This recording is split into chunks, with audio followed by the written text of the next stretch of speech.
Hello everyone, welcome to study time. कैसे हैं आप सभी। तो दोस्तों, आज इस वीडियो में मैं क्लास 12 का हिस्ट्री का सेट नंबर 1 यानी कि जो जेक द्वारा मॉडल सेट तैयार किया गया है, उससे जो मॉडल सेट 1 है वो मैं आज लेके आया हूँ। आप लोग क्या करनी है कि वीडियो में शुरू से एंड तक बने रहिए ताकि आप लोगों को ये जो पूरा का पूरा सेट है अच्छी तरह से समझ में आ जाए।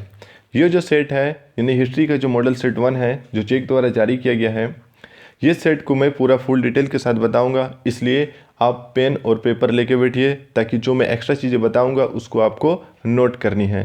और हाँ, आप लोगों को बिल्कुल भी डीमोटिवेट नहीं होनी है, क्योंकि पेंडेमिक सिचुएशन के कारण आप लोगों का जो एग्ज़ाम है वो थोड़ा सा डिले हो रही है, लेकिन जैसे ही स्थिति थोड़ी शांत होती है आप लोगों का एग्ज़ाम ज़रूर ली जाएगी और आप लोगों को रिविज़न जारी रखनी है। ठीक है, तो ये जो मॉडल सेट 1 है, इस सेट को आपको शुरू से एंड तक जरूर देखनी है ताकि आपको एग्ज़ाम में हेल्प मिले।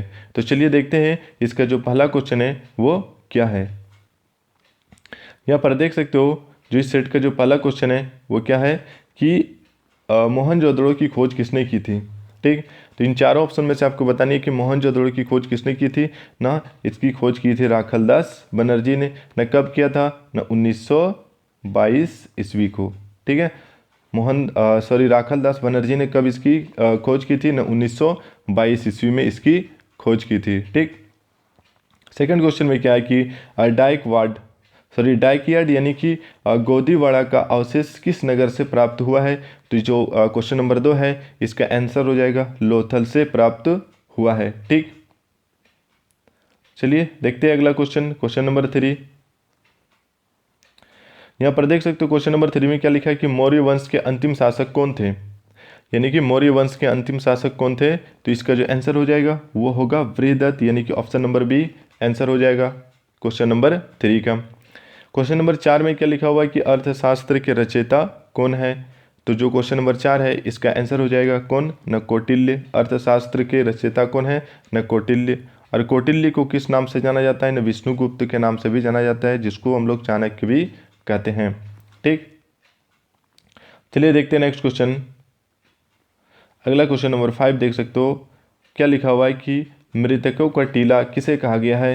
तो जो आपका आंसर हो जाएगी वो होगा मोहनजोदड़ो, यानी कि मोहनजोदड़ो को क्या कहा गया है, मृतकों का टीला। क्वेश्चन नंबर 6 क्या है कि हड़प्पा नगर की खोज किस वर्ष हुई। ठीक, तो हड़प्पा नगर की खोज कब हुई थी न 1921 ईस्वी में हुई थी। और किसने किया था न दयाराम साहनी ने किया था। ठीक है, दयाराम साहनी ने खोज की थी किसकी न हड़प्पा नगर की खोज किसने की थी न दयाराम साहनी ने खोज की थी। और कब न 1921 ईस्वी में। ठीक, चलिए देखते क्वेश्चन नंबर 7 में क्या है कि सिंधु घाटी सभ्यता में नृत्य करते हुए लड़की की मूर्ति किस स्थान से प्राप्त हुई है। तो आपका जो आंसर हो गया ऑप्शन नंबर डी हो जाएगी, यानी कि मोहनजोदड़ो। ठीक, देखते हैं अगला क्वेश्चन, क्वेश्चन नंबर 8। यहाँ पर देख सकते हो क्वेश्चन नंबर 8 में कि मौर्य साम्राज्य की स्थापना किसने की। तो जो मौर्य साम्राज्य की जो स्थापना है वो चंद्रगुप्त मौर्य ने किया था। ठीक, क्वेश्चन नंबर 9 क्या है कि मौर्य साम्राज्य में प्रचलित मुद्रा का नाम क्या है। तो मौर्य साम्राज्य में जो प्रचलित मुद्रा है उसका नाम पन है। ठीक, चलिए देखते क्वेश्चन नंबर 10 में क्या लिखा है मुद्रा राक्षस लेखक निम्न में कौन है। ठीक है, मुद्रा राक्षस जो पुस्तक है इसकी जो लेखक है उस लेखक का नाम क्या है ना। क्वेश्चन नंबर 10 का आंसर हो जाएगा विशाखा दत्त, यानी कि विशाखा दत्त ने क्या मुद्रा राक्षस जो पुस्तक है उसको लिखी है। ठीक, तो चलिए देखते हैं क्वेश्चन नंबर 11। यहाँ पर देख सकते हो कि क्वेश्चन नंबर 11 में क्या है कि निम्न में से कौन मौर्य वंश का शासक नहीं है। बिंदुसार, अशोक, चंद्रगुप्त मौर्य या अजातशत्रु। तो मौर्य वंश का शासक इनमें से कौन सा नहीं होगा। क्वेश्चन नंबर जो 11 है इसका आंसर हो जाएगा ऑप्शन नंबर डी, यानी कि अजातशत्रु जो है मौर्य वंश का शासक नहीं है। क्वेश्चन नंबर 12 में चंद्रगुप्त मौर्य ने सेल्यूकस को कब पराजित किया था। तो जी इसका आंसर हो जाएगी क्वेश्चन नंबर 12 का वो होगा 305 बीसी। बीसी का मतलब होता है बर्थ ऑफ क्रिस्ट, यानी कि ईसा मसीह के जन्म से पहले। ठीक, देखते हैं क्वेश्चन नंबर 13। देख सकते हो क्वेश्चन नंबर 13 क्या लिखा हुआ है कि अमरावती, ठीक है, अमरावती का स्तूप किस राज्य में स्थित है। तो जो अमरावती का स्तूप है वो किस राज्य में स्थित हो जाएगी? ना आंध्र प्रदेश में स्थित है अमरावती का स्तूप। ठीक है, चलिए देखते हैं क्वेश्चन नंबर 14 में क्या लिखा है कि बुद्ध के पूर्व जन्म की कथाएं निम्नलिखित में से किस राज्य में संकलित हैं? तो जो आपका आंसर हो जाएगी क्वेश्चन नंबर जो 14 है इसका आंसर होगी ऑप्शन नंबर बी यानी कि जातक कथा। ठीक है, बुद्ध के पूर्व जन्म की कथाएं निम्नलिखित में से किस में संकलित है? तो जातक कथा में संकलित है। चलिए देखते हैं अगला क्वेश्चन, क्वेश्चन नंबर 15 में यहाँ पर देख सकते हो क्वेश्चन नंबर 15 क्या लिखा है कि भोपाल की किस बेगम ने सांची के स्तूप के संरक्षण में योगदान दिया था? ठीक है, सांची के स्तूप के संरक्षण में योगदान दिया था भोपाल की किस बेगम ने? तो जो ऑप्शन है कि रोशन आरा, शाहजहां बेगम, सुल्तान जहां बेगम या फिर बी और सी दोनों। तो जो क्वेश्चन नंबर 15 है इसका जो आंसर होगी यानी कि बी और सी दोनों हो जाएगी। ये जो है शाहजहां बेगम और सुल्तान जहां बेगम ये दोनों ने संरक्षण में योगदान दिया था। क्वेश्चन नंबर 16 देख सकते हो क्या लिखा हुआ है कि बुद्ध के बचपन का नाम क्या था? ये बहुत ही ज़्यादा इंपॉर्टेंट क्वेश्चन है और आप लोगों को जरूर याद रखनी है। क्या लिखा है कि बुद्ध के बचपन का नाम क्या है? तो ऑप्शन क्या है? वर्धमान, महावीर, राहुल या सिद्धार्थ। तो जो इसका आंसर हो जाएगी क्वेश्चन नंबर 16 का ये हो जाएगा सिद्धार्थ। बुद्ध के बचपन का नाम क्या है? ना सिद्धार्थ है। ठीक, क्वेश्चन नंबर 17 में क्या है कि महावीर का जन्म कहाँ हुआ था? ठीक, क्वेश्चन नंबर 17 में क्या है कि महावीर का जन्म कहाँ हुआ था? तो आपका आंसर हो जाएगी वैशाली में महावीर का जन्म हुआ था। चलिए देखते हैं next question number 18।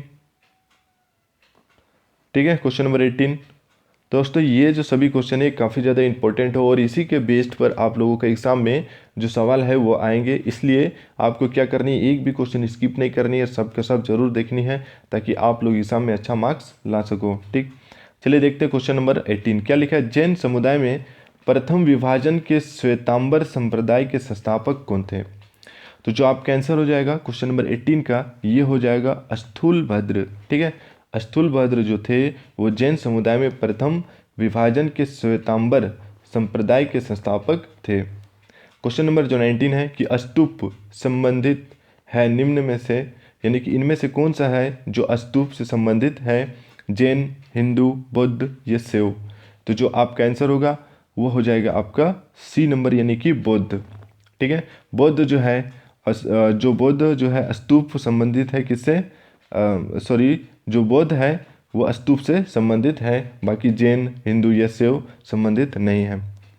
Question number 20 में क्या लिखा है कि कुंडलवन कश्मीर में चतुर्थ बौद्ध संगीति किस शासक के काल में हुई? क्वेश्चन नंबर 20 का जो आपका आंसर होगा वो होगा कनिष्क। ठीक है, कनिष्क हो जाएगा क्वेश्चन नंबर 20 का आंसर। चलिए देखते हैं next question number 21। Question number 21 में देखते हैं क्या लिखा है कि सूफी परंपरा में पीर से क्या अर्थ है? ठीक है, सूफी परंपरा में पीर किसको कहते हैं? इसका अर्थ क्या है? गुरु, सर्वोच्च ईश्वर, सर्वोच्च मुरीद या इनमें से कोई नहीं। ठीक, तो जो क्वेश्चन नंबर 21 है इसका आंसर हो जाएगा गुरु, यानी कि सूफी परंपरा में पीर को क्या कहते हैं? न गुरु कहते हैं। क्वेश्चन नंबर 22 देख सकते हो क्या लिखा है। भक्ति एवं सूफी आंदोलन के संतों का योगदान था, क्या था? धार्मिक सद्भाव में, हिंदू और मुसलमानों में एकता, ठीक है, सामाजिक सद्भाव या इनमें से सभी। तो जो क्वेश्चन नंबर 22 है इसका जो आंसर होगा ये हो जाएगा ऑप्शन नंबर डी यानी कि इनमें से सभी। चलिए देखते हैं अगला क्वेश्चन, क्वेश्चन नंबर 23। ठीक है, क्वेश्चन नंबर 23 यहाँ पर देख सकते हो क्वेश्चन नंबर 23 में क्या है कि भक्ति आंदोलन भारत के किस क्षेत्र में प्रारंभ हुआ था? यानी जो भक्ति आंदोलन है वो भारत के किस क्षेत्र में प्रारंभ हुआ? उत्तर, दक्षिण, पूर्व या फिर पश्चिम। तो क्वेश्चन नंबर 23 है इसका जो आंसर हो जाएगी वो होगी दक्षिण। ठीक, दक्षिण में प्रारंभ हुआ भक्ति आंदोलन। क्वेश्चन नंबर 24 क्या है कि कीर्तन को प्रारंभ करने वाले संत का क्या नाम है? कबीर, रामानुज, मीरा, चैतन्य या महाप्रभु। ठीक, इन चारों में से आपको बतानी है। तो क्वेश्चन नंबर जो 24 है इसका जो आंसर हो जाएगी वह होगा चैतन्य प्रभु जो है इसने क्या किया था? न कीर्तन को प्रारंभ किया था। 25 में देख सकते हो क्या लिखा है, निज़ामुद्दीन औलिया किस सूफी सिलसिले से संबंधित है। तो क्वेश्चन नंबर 25 का जो आपका आंसर होगा वो होगा ऑप्शन नंबर ए, यानी कि चिश्ती सूफी सिलसिले से संबंधित थे। कौन? निज़ामुद्दीन औलिया। ठीक, चलिए देखते हैं अगला question, question number 26। Question number 26 देख सकते हो क्या लिखा हुआ कि तलवंडी किसका जन्म स्थान था। ठीक, क्वेश्चन नंबर 26 में क्या है कि जो तलवंडी था वो किसका जन्म स्थान था। तो वो है नानक का, यानी कि गुरु नानक का जन्म स्थान कहाँ था ना, तलवंडी था। किस शासक, क्वेश्चन नंबर 27 में क्या लिखा है कि किस काल में प्रशासन में न्यायंकर व्यवस्था एवं अयंगार व्यवस्था प्रचलित थी। तो जो क्वेश्चन नंबर 27 का आंसर हो जाएगी वो होगा आपका विजयनगर काल। ठीक, संगम काल, चोल काल, राष्ट्रकूट काल या फिर विजयनगर काल। तो जो आपका आंसर होगा वह विजयनगर काल हो जाएगी। क्वेश्चन नंबर 28 में क्या लिखा है कि 1565 में ईस्वी में कौन प्रसिद्ध युद्ध हुआ था, यानी कि 1565 ईस्वी में कौन सा प्रसिद्ध युद्ध हुआ था। तो जो 1565 ईस्वी में जो युद्ध हुआ था उस युद्ध का नाम क्या है ना, तालीकोटा का युद्ध। ठीक, अब यहाँ पर देख सकते हो कि पानीपत का जो प्रथम युद्ध हुआ था ये कब हुआ था न, 1526 ईस्वी को हुआ था पानीपत का प्रथम युद्ध। ठीक है, किसके किसके बीच हुआ था न, बाबर और इब्राहिम लोदी के बीच हुआ था। पानीपत का जो दूसरा युद्ध हुआ था ये कब हुआ था न, ये आपका हुआ था दूसरा युद्ध 1556 ईस्वी को हुआ था। ठीक है, पानीपत का जो दूसरा युद्ध हुआ था वो कब हुआ था न, 1556 ईस्वी को हुआ था। और किनके बीच हुआ न, अकबर और हेमू के बीच हुआ। अब इनमें से और एक युद्ध बचा, यानी कि तीसरा युद्ध। ठीक है, तो थर्ड युद्ध जो हुआ था पानीपत का वो कब हुआ था, वो हुआ था आपका 1761 ईस्वी में। और ये किनके बीच हुआ था न, मराठों और अहमद शाह अब्दाली के बीच हुआ था। तो ये जो तीनों युद्ध है ये काफ़ी ज़्यादा इंपॉर्टेंट है और आपको नोट करके ज़रूर याद रखनी है। ठीक है, पहला युद्ध 1526, दूसरा युद्ध 1556 और तीसरा युद्ध 1761। जो पहला युद्ध हुआ ये किनके बीच हुआ था, बाबर और इब्राहिम लोदी के बीच।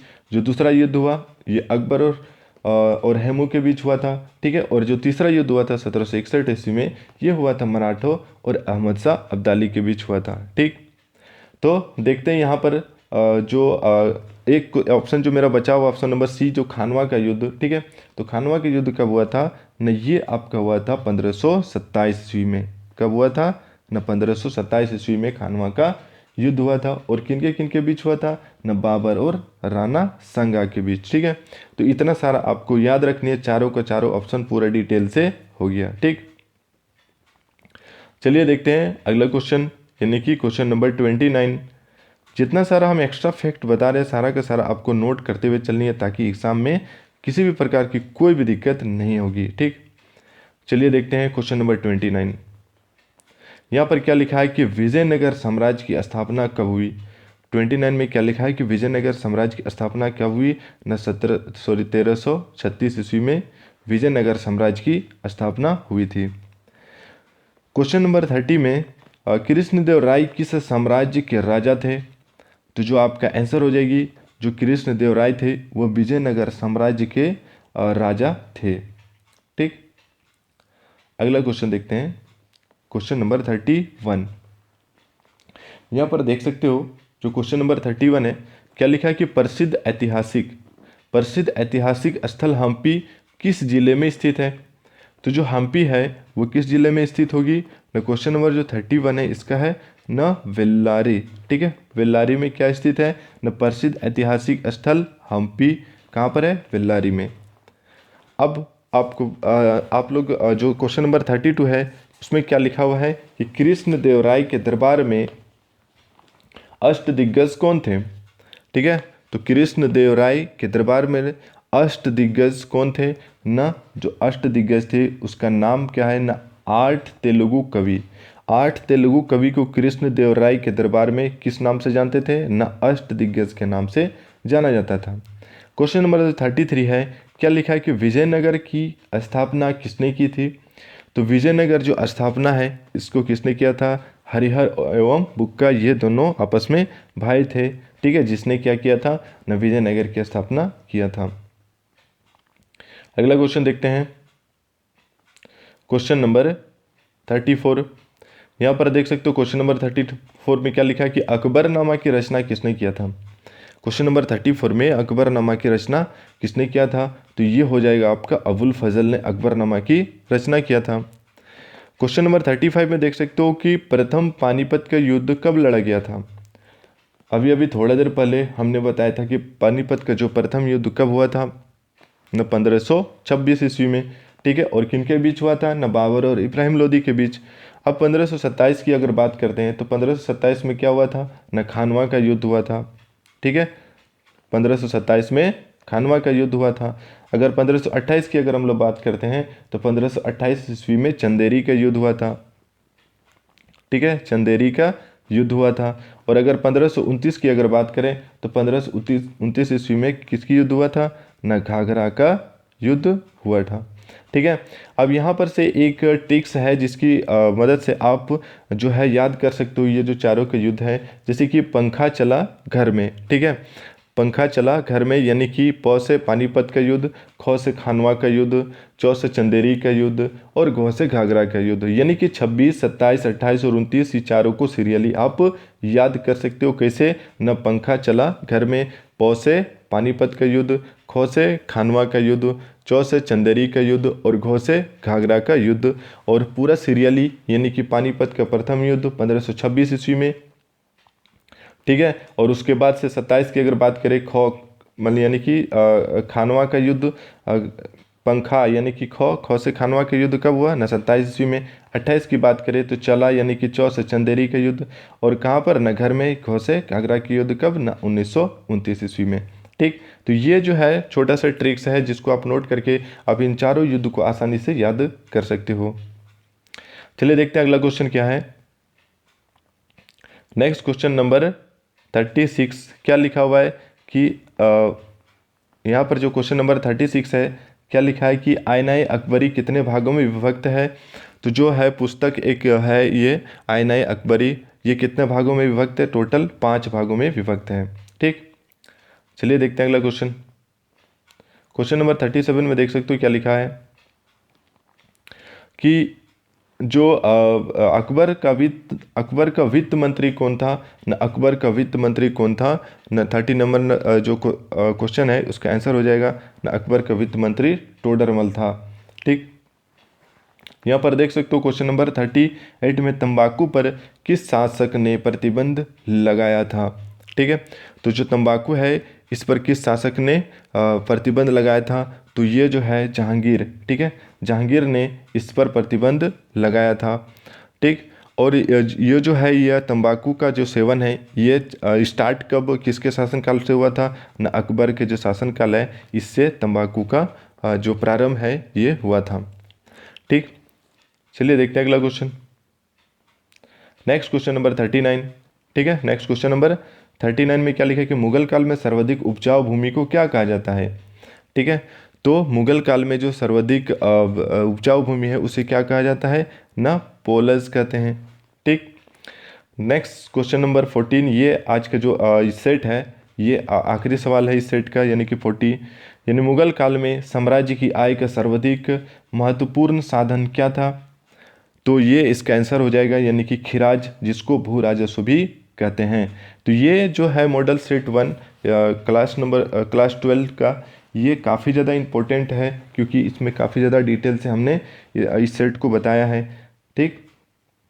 तो इसका ये जो वीडियो है आपको ज़रूर देखनी है और एग्ज़ाम देने से पहले भी आपको एक बार ज़रूर देख के जानी है, ठीक है। अगर ये वीडियो आपको हेल्पफुल लग रही है तो प्लीज़ आप इसको लाइक ज़रूर करें, सब्सक्राइब ज़रूर करें और अपने दोस्तों को शेयर भी ज़रूर करें, ठीक है। तो चलिए मिलते हैं नेक्स्ट वीडियो में, तब तक के लिए थैंक यू वेरी मच।